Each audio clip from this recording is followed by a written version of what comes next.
नमस्कार। लोकसभा चुनाव के लिए प्रचार और प्रसार अपने चरम पर है। हमारे देश में ये चुनाव 7 चरणों में होने वाले हैं और उत्तराखंड की 5 लोकसभा की सीटें हैं और इनकी 5 सीटें के लिए एक ही चरण में मतदान हो जाएगा, यानी 19 अप्रैल को।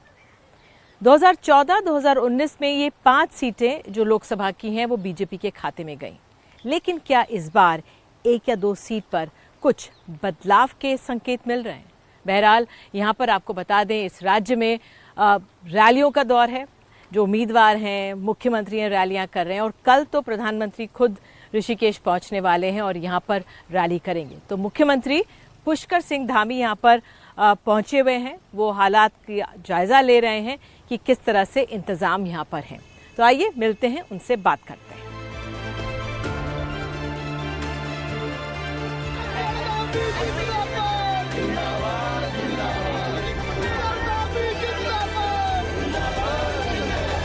तो इस समय हम ऋषिकेश के आईडीपीएल में मौजूद हैं। मुख्यमंत्री धामी यहाँ पर आए हुए हैं हालात का जायजा लेने के लिए, क्योंकि कल प्रधानमंत्री की यहाँ पे एक बड़ी रैली होने वाली है।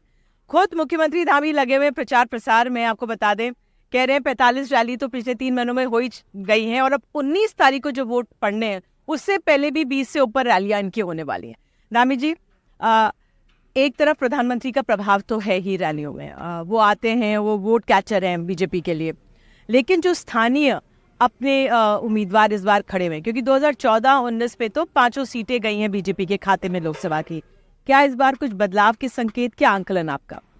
नहीं, कोई बदलाव नहीं है। मोदी जी को प्रधानमंत्री बनाने के लिए हर बार उत्तराखंड से 5 सीटें 2014 में भी जीते थे, 19 में भी जीते थे और 24 में भी 5 सीटें जीतेंगे।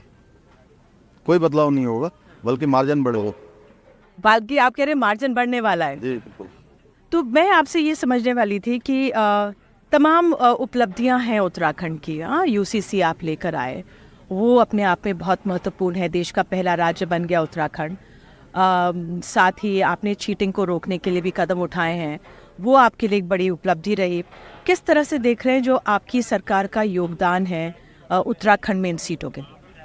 देखिए, डबल इंजन की सरकार ने बहुत सारे निर्णय लिए हैं और प्रधानमंत्री जी के 10 साल के कार्यकाल में उत्तराखंड को अनेक उपलब्धियां मिली हैं, अनेक विकास के काम मिल रहे हैं। और जोड़ा जाए तो जितना देश की आज़ादी के बाद से लेकर सब सालों में हुआ, उतना पिछले 10 सालों में उससे ज़्यादा काम हो गए हैं।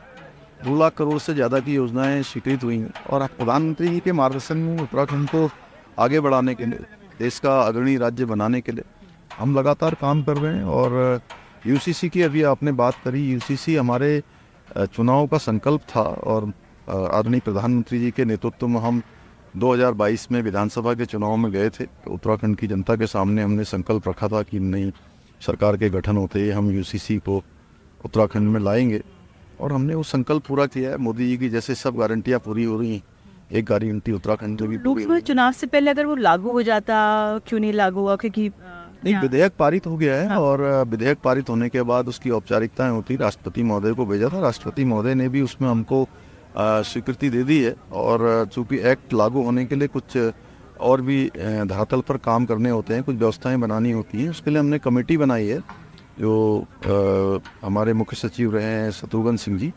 वही उस कमेटी को देख रहे हैं और जल्दी व्यवस्थाएं बन जाएगी तो उसको हम लागू करेंगे। चुनौतियों की अगर बात करें, डेमोग्राफिक चेंज एक बड़ी चुनौती बताया जा रहा है। आपने देखा हल्द्वानी में जो हुआ, उसके बाद हमने सुना है, कुछ लोगों से हम बात कर रहे थे कि पलायन हो रहा है, उत्तर प्रदेश से पलायन हो रहा है। वो एक चुनौती है आपके लिए? ये चुनौती है, इसीलिए हमने यहाँ पर जो अतिक्रमण था, लैंड जिहाद था, उसको हमने अतिक्रमण हटाया है। लगातार ये हमारा काम अतिक्रमण को हटाने का चल रहा है। धर्मांतरण का हम कानून लेकर आए हैं और एक हमने इसमें 10 साल तक की सज़ा का प्रावधान कर दिया है। हल्द्वानी में जो हुआ वो बड़ा दुर्भाग्यपूर्ण था और मैं कहूँगा कि जिन लोगों ने भी हल्द्वानी में आगजनी, मारपीट और कहीं ना कहीं दंगा करने का प्रयास किया, उनके खिलाफ कानून ने सख्ती से काम किया है। और हम दंगारोधी कानून भी उत्तराखंड के अंदर लेकर आ गए हैं कि अब कोई भी दंगा करेगा तो इस प्रकार की मारपीट, आगजनी, सरकारी संपत्ति, निजी संपत्ति का नुकसान पहुंचाएगा तो उसकी भरपाई भी वह उसी दंगाई से की जाएगी। और इसके पीछे हमारा यही था कि भाई उत्तराखंड शांत प्रदेश है, सब लोग एक दूसरे के साथ यहाँ प्रेम पूर्वक रहते हैं, भाईचारे से रहते हैं, स्वार्थपूर्ण तरीके से रहते हैं। तो यहाँ पर इस प्रकार की जो तोड़ फोड़ है, इस प्रकार की आगजनी है, मारपीट है, इसका कोई स्थान नहीं है।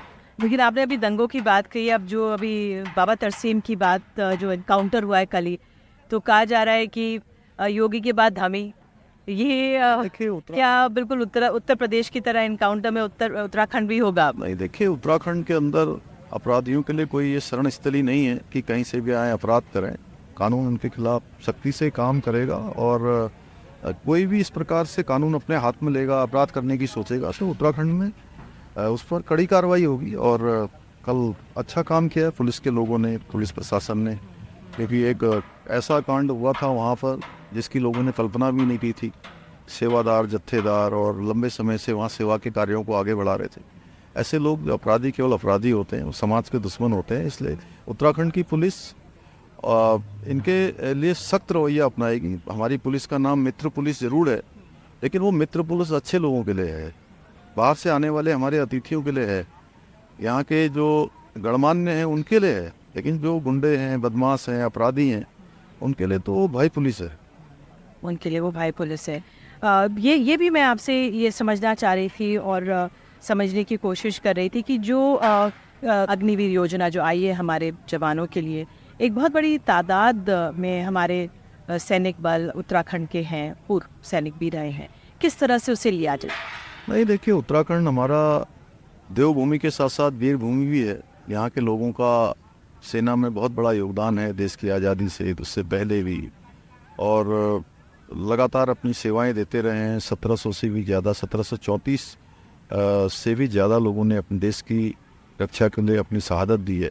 उनकी स्मृति में हम देहरादून में सैन्य धाम का निर्माण कर रहे हैं और हमारे प्रधानमंत्री आदरणीय मोदी जी ने उस सैन्य धाम को उत्तराखंड के 5वें धाम की संज्ञा दी है। तो अग्निवीर योजना के बारे में राजनाथ सिंह जी का, माननीय रक्षा मंत्री जी का बयान आया था और उन्होंने बहुत स्पष्टता से कहा है कि उसमें कहीं पर संशोधन, सुधार की जो भी गुंजाइश होगी। लेकिन अग्निवीर योजना उस सभी को ले जो है अवसर मिले, ज़्यादा से ज़्यादा लोग सेना में जाएं, सेना के अनुशासन को सीखें, सेना को सीखें, तो एक अच्छा काम हुआ है। और कुछ लोग उसको बरगलाने का, राजनीतिक रूप भी देने का प्रयास लोगों ने यहाँ भी किया जब अग्निवीर योजना आई थी। लेकिन यहाँ के सैनिकों ने खुद आगे बढ़ चढ़कर जो है उसका स्वागत किया और हमने भी कहा कि हम राज्य के अंदर भी जितनी सेवाएं होंगी, अगर अग्निवीर की सेवा करके लोग आएंगे तो इनको हम प्राथमिकता देंगे। और उत्तराखंड की जनता हो या देश की जनता जानती है कि सैनिकों का मनोबल प्रधानमंत्री मोदी जी के बनने के बाद बड़ा है। उनके लिए जो सुविधाएं हैं वो बड़ी हैं। और चाहे बर्फ़ में काम करने वाले, -डिग्री तापमान में काम करने वाले हमारे सैनिक थे, मैंने खुद देखा है कि उनके हाथ पैर काटने तक की स्थिति आती थी, गैंग्रीन हो जाता था, उनको अच्छे बूट नहीं मिलते थे, अच्छे जैकेट नहीं मिलते थे, अच्छे उपकरण नहीं मिलते थे, खाने की अच्छी सुविधा नहीं होती थी, अच्छे त्रिपाल नहीं होते थे। वो सब व्यवस्थाएं मोदी जी ने शुरू की हैं। और मैं एक सैनिक का बेटा हूँ, इसलिए मैं सेना को बहुत नज़दीक से जानता हूँ। मैंने देखा है, सेना के साथ मैं पला बड़ा हूँ। तो 1 रैंक और 1 पेंशन जो 40 सालों से सेना के लोगों की मांग थी, कांग्रेस के समय में कभी वो पूरी नहीं हुई, हमेशा उसको लटकाते रहे, हमेशा टालते रहे।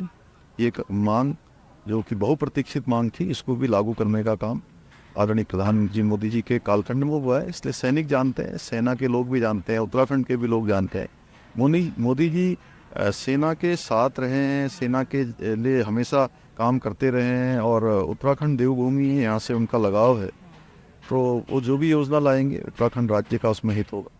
बिल्कुल, आपने कांग्रेस का नाम ले लिया। अब इतने बड़े बड़े नेता कांग्रेस के बीजेपी में शामिल हो रहे हैं। एक तरफ बीजेपी के नेताओं को संभालना, फिर कांग्रेस के नेताओं को संभालना, कैसे संभालेंगे? देखिए, हमारे यहाँ एक पद्धति है, एक रीति नीति पद्धति है, उसके तहत काम होता है। इसलिए जो भी आ रहे हैं, कोई उनके लिए कोई ऐसी शर्त नहीं रखी। कुछ लोग पूछ रहे थे कि भाई यहाँ भी किसी को डरा धमका के शामिल किया जा रहा है। यहाँ डराने धमकाने की कोई ज़रूरत नहीं पड़ रही है। हम बल्कि 15,000 से ज़्यादा विभिन्न राजनीतिक दलों के लोग, नेता, उसमें कार्यकर्ता भारतीय जनता पार्टी में सम्मिलित हुए हैं। मैंने ज़रूर अपने प्रदेश अध्यक्ष जी से अनुरोध किया था कि अब आप जो भी शामिल करें लोगों को, मतलब सदस्यता के कार्यक्रम करें, उसका एक कोई ना कोई क्राइटेरिया बना लें। बिल्कुल, क्योंकि कुछ लोगों को शायद रोका भी है आपने, जरूरत भी थी, क्योंकि फिर वो वॉशिंग मशीन का आरोप लगा देते हैं नहीं, बीजेपी देखिए, पर। हम लोग उत्तराखंड के अंदर कोई भी गड़बड़, अगर कोई व्यक्ति होगा, किसी के ऊपर कोई जांच चल रही होगी, कोई इस प्रकार का होगा, तो उसको सदस्यता लेने से, अगर किसी ने ली भी होगी, तो वैसे तो किसी ने ली नहीं है ऐसा। अगर कोई ऐसा प्रकरण आएगा तो वो कानून और जो विषय हैं वो चलते रहेंगे। जी जी। प्रधानमंत्री ने अपने संबोधन में लगातार कह रहे हैं कि जो भी विकास अब तक हुआ है, कि ये फुलझड़ी है, दिवाली बाकी है, स्टार्टर है, पूरी थाली बाकी है, क्या आप तो उनसे, आपको फ़ोन करते रहते हैं, वो हर हफ्ते में 2-3 बारी बात हो ही जाती है, तो बताइए क्या है आगे के लिए योजनाएं?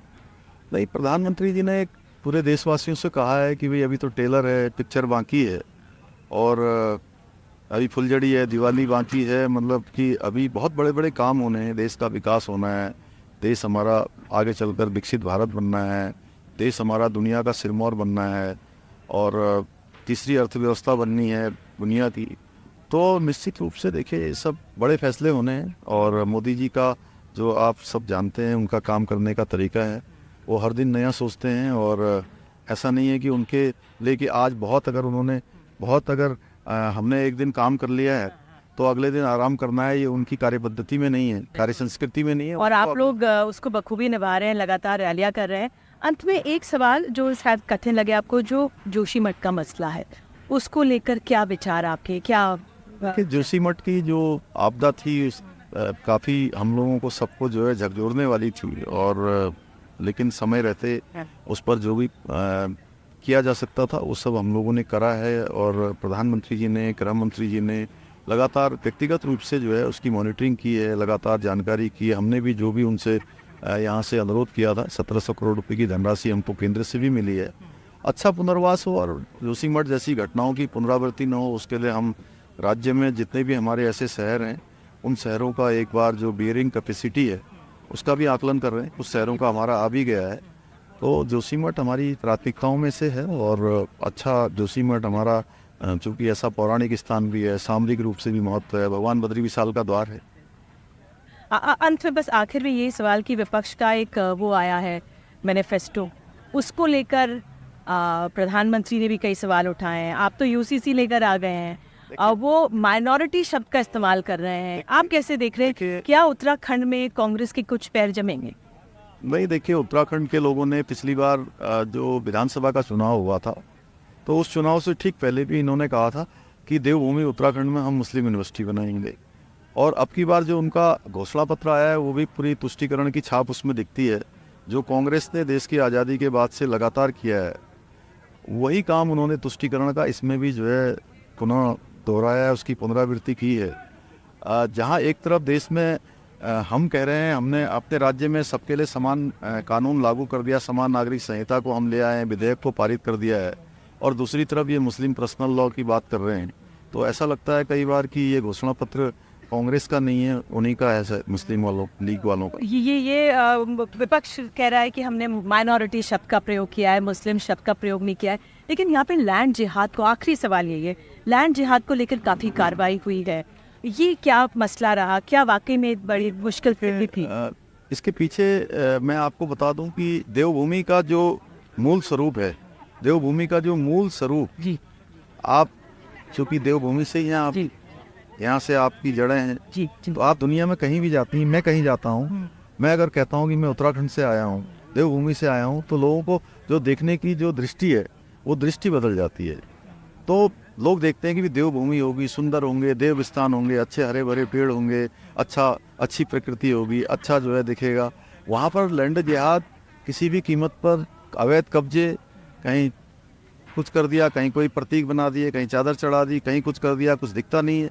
और जब उसको खोदा गया, उसको हटाया गया, तो कुछ भी ऐसा नहीं मिला कि होना चाहिए गैर कानूनी था। सब कानूनी रूप से किया गया है, और किसी को टारगेट करने जैसी कोई चीज़ नहीं है। लेकिन देवभूमि में अतिक्रमण नहीं होना चाहिए, इसका हमने अभियान चलाया है। 4000 एकड़ से ज़्यादा ज़मीन अभी अतिक्रमण से मुक्त कराई। ये अभियान हमारा आगे भी चलेगा। बस आखिरी सवाल, प्रधानमंत्री कल आ रहे हैं, तैयारियां आपने देखी हैं यहाँ पर, कुछ ढोल भी कुछ बजाएंगे प्रधानमंत्री, जरा बता दीजिए क्या तैयारी है? पूरा प्रधानमंत्री जी के लिए पूरा स्वागत होगा, ढोल भी बजेगा और यहाँ लोग जो है हर प्रकार से उनका स्वागत करेंगे। शंखध्वनि वहाँ भी की थी, यहाँ भी होगी और पूरा उत्साह है लोगों में। और प्रधानमंत्री जी को लोग अपने घर का, परिवार का समझते हैं, इसलिए उनका आना हमेशा एक उत्सव होता है, एक त्योहार होता है यहाँ के लोगों बिल्कुल, यही बीजेपी की खासियत है कि हर एक रैली को भव्य बना देती है। बहुत बहुत धन्यवाद हमारे साथ जुड़ने के लिए धामी जी, बहुत बहुत धन्यवाद, नमस्कार आप।